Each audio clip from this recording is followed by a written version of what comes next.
What's up guys, this is TJW Games here, and in this video I will show you the Shotgun Masterclass. In this video you will learn how to win any close range gunfight. Firstly, we're going to look at all of the different shotguns that you can get. To start off, you have the aggressive frames.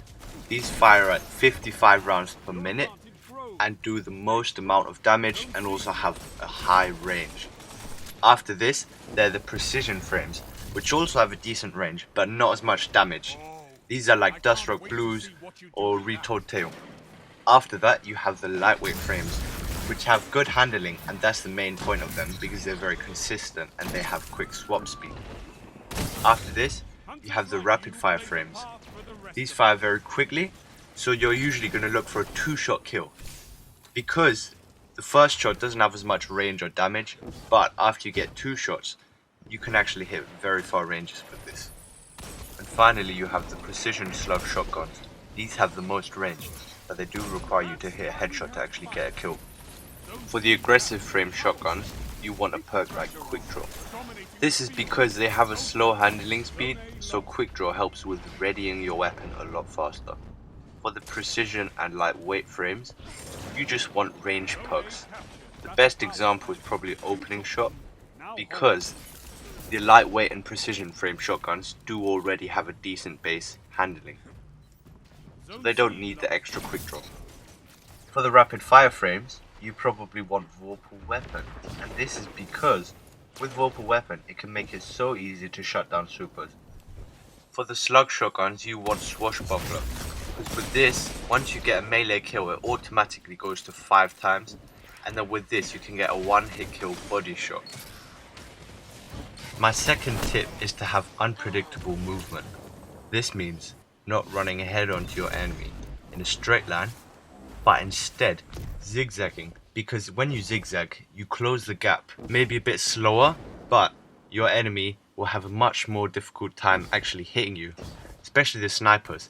And as you get closer to them, you can take the shot and then you will kill them. My third tip is to be patient. This means, so like if you're sliding or something, and then you want to try and kill the enemy, but you're too far away to take the shot, so it's better to wait until you're guaranteed the kill, than to just shoot and then you get killed. My fourth tip is to clean up with other weapons. If you get an enemy like half health or something after 1 hit with a shotgun, it's probably better to swap to what other weapon you have, which is an, I don't know, sidearm, auto rifle, or hand cannon or something like that. Because especially with the aggressive frame shotguns, you actually be a lot slower to take the second shot than just to swap to another gun.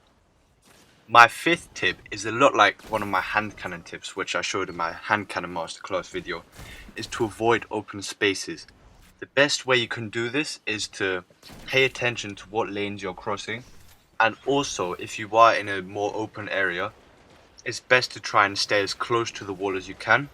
This is especially to prevent you from being killed from the snipers, because when you're against a wall, you're a lot less exposed to snipers and everyone else than when you're out in the open. My sixth word of advice is to be mindful of your surroundings. An example of this is looking in your radar. If there's a lot of red, you want to be more careful than you normally are, because that means there's a lot more enemies who can kill you. On top of this, you want to look in the kill feed. See if anyone's picked up power ammo, or if anyone's popped their super, because when they're in their super, they will be a lot more dangerous than you are. This is also because most supers are the most lethal thing in close ranges. Also, power ammo includes swords, which will usually beat any shotgun, especially because of the third person peeking. On the other hand, looking at your radar, you can find opportunity. If there's red all around your screen, your radar I mean, this means that there's a lot of enemies around you and you can pick one at a time. This is a lot better than if there's just one area of your radar which is red. Because if there's one area of your radar which is red, either it's only 1 kill, or it's a lot of enemies grouped up together which you won't have any chance against because they'll all team shot you and you'll die. My last tip is just to practice, and it's not the normal kind of practice which you can do with hand cannons, because with shotguns it's less about aim but more about movement and playing it smart. So I'd actually recommend for non-competitive environments like control or quick play to try and rush as much as you can, because the more situations you have to survive, the better you'll get with this shotgun. However, when you're in a real competitive situation like survival or trials, you want to play it more defensively and safer, because remember, when you're shotgunning, they can always backpedal and then just kill you. I hope you like this Destiny 2 shotgun masterclass video. If you enjoyed it, remember to like the video and also subscribe, because it helps me out a lot and also keeps you updated. See you.